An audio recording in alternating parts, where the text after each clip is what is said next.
여러분 지금 밖이 춥다고 느껴지시나요? 보일러 버튼 하나만 누르면 방바닥이 뜨끈해지고 편의점에만 가도 따뜻한 캔커피가 널려 있는 지금 이 시대 말입니다. 하지만 시간을 500년만 뒤로 돌려보죠. 지금처럼 영하 5도, 10도 수준이 아닙니다.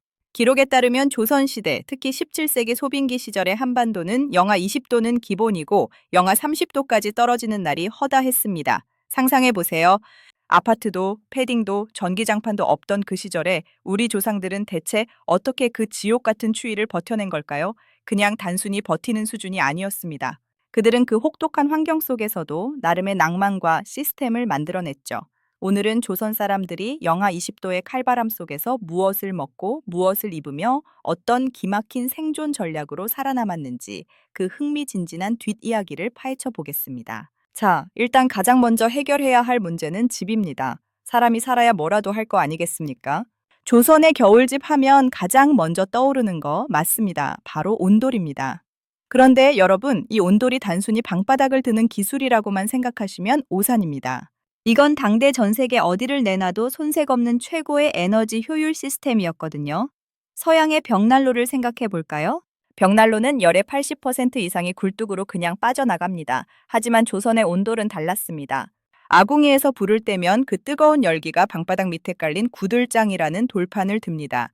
그리고 이 열기가 연도를 지나면서 방 전체를 서서히 하지만 아주 오랫동안 달구는 방식이죠. 여기서 소름 돋는 포인트가 하나 있습니다. 바로 구들장의 두께 조절입니다. 아궁이와 가까운 쪽은 불길이 세니까 구들장을 두껍게 깔고 아궁이에서 먼 쪽은 열기가 약해지니까 구들장을 얇게 깔았습니다. 열전도율까지 계산한 정밀한 설계였던 셈이죠. 덕분에 한번 제대로 불을 지피면 다음 날 아침까지 방바닥이 뜨끈뜨끈했습니다. 하지만 부작용도 만만치 않았습니다. 온돌방의 고질적인 문제, 바로 상냉하열입니다. 등짝은 타들어갈 듯 뜨거운데 코끝은 시린 현상 말이죠. 이걸 해결하려고 조상들은 문틀에 문종이를 겹겹이 바르고 문틈에 문풍지를 붙였습니다. 요즘 말로 하면 완벽한 기밀 시공을 시도한 겁니다. 그래도 추우면 어떻게 했을까요? 방 안에 병풍을 치고 누비이불 속으로 옹기종기 모여들었습니다. 가족 간의 전기 깊어질 수밖에 없는 구조였달까요? 그런데 말입니다. 집이 아무리 따뜻해도 배가 고프면 추위는 배가 됩니다. 조선의 겨울나기에서 가장 핵심적인 부분, 바로 먹거리입니다. 여러분은 조선의 겨울 음식하면 뭐가 제일 먼저 떠오르시나요? 아마 10명 중 9명은 김치를 말하실 겁니다. 맞습니다. 김장은 조선 사람들에게 생존을 건 거대 프로젝트였습니다. 지금처럼 사계절 내내 신선한 채소를 구할 수 없던 시절 겨울철 비타민 보충원은 오직 김치뿐이었으니까요.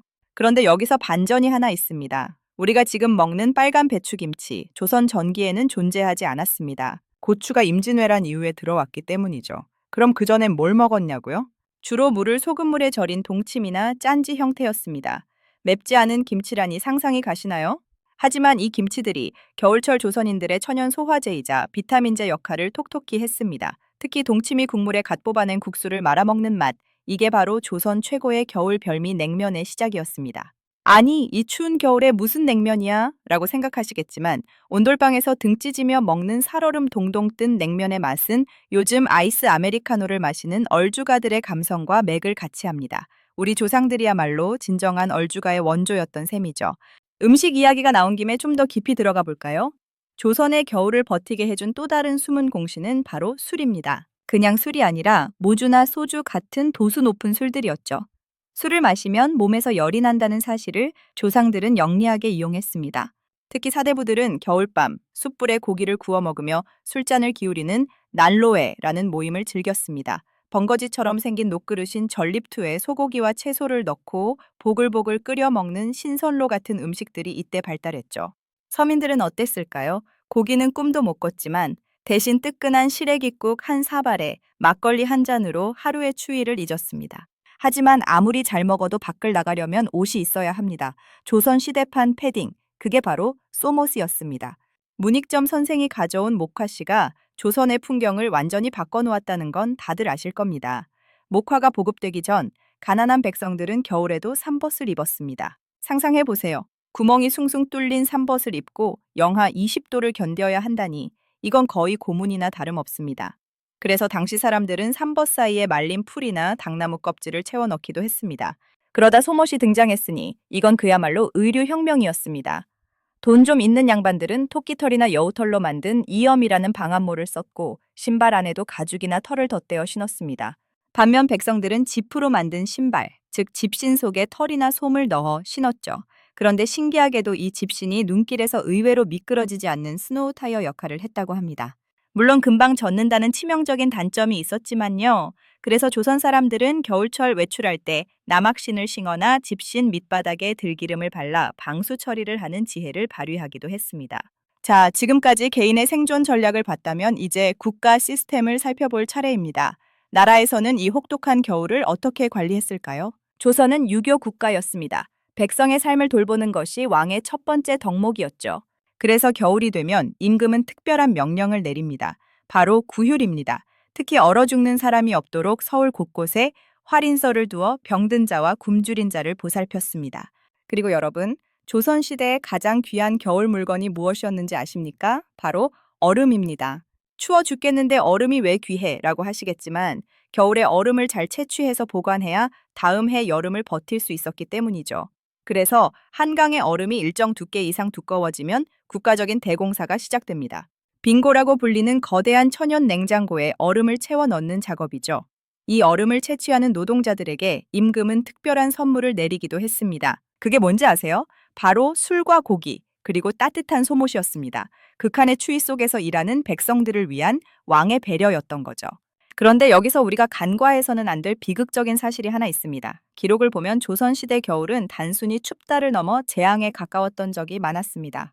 특히 1970년 경신대기근 때는 겨울 추위와 굶주림이 겹쳐 인구의 20%가량이 사망하는 참혹한 일이 벌어지기도 했습니다. 당시 기록을 보면 길가에 굶어 죽고 얼어 죽은 시체가 산더미처럼 쌓였다는 표현이 나옵니다. 우리가 지금 웃으며 이야기하는 온돌과 소못도 사실은 죽음의 문턱에서 살아남기 위한 처절한 발버둥의 결과물이었던 셈입니다. 자, 이제 정리를 좀 해볼까요? 조선의 겨울나기는 한마디로 인간과 자연의 치열한 수싸움이었습니다. 구들장 하나에 온 과학적 지혜를 쏟아붓고 채소를 1년 내내 먹기 위해 김장이라는 거대한 발효 시스템을 만들었으며 목화라는 작은 씨앗 하나로 추위를 이겨낼 갑옷을 만들어낸 사람들. 그들이 바로 우리의 조상들입니다. 오늘날 우리는 너무나 당연하게 따뜻한 겨울을 보내고 있습니다.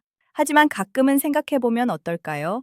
영하 20도의 칼바람이 문풍지를 때리는 소리를 들으며 가물거리는 호롱불 밑에서 뜨끈한 동치미 국물 한 사발에 위로받던 그 시절의 사람들을 말이죠.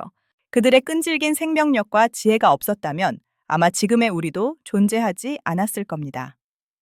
자, 오늘 이야기는 여기까지입니다.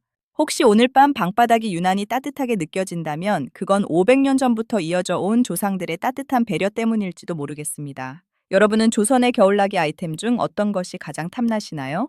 저는 개인적으로 한겨울 온돌방에서 먹는 살얼음 냉면 한 그릇이 당기네요.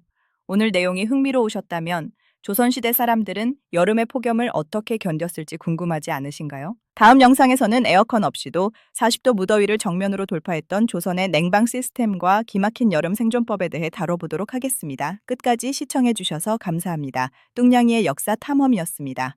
조선시대 겨울나기에 대한 이번 대본이 마음에 드셨나요? 혹시 특정 시대나 인물에 대한 이야기를 더 구체적으로 다루길 원하신다면 알려주세요. 바로 다음 대본 제작에 착수하겠습니다. 다음번에는 조선의 여름나기 혹은 또 다른 역사적 미스터리 중 어떤 것을 다뤄볼까요? 여러분의 선택을 기다립니다.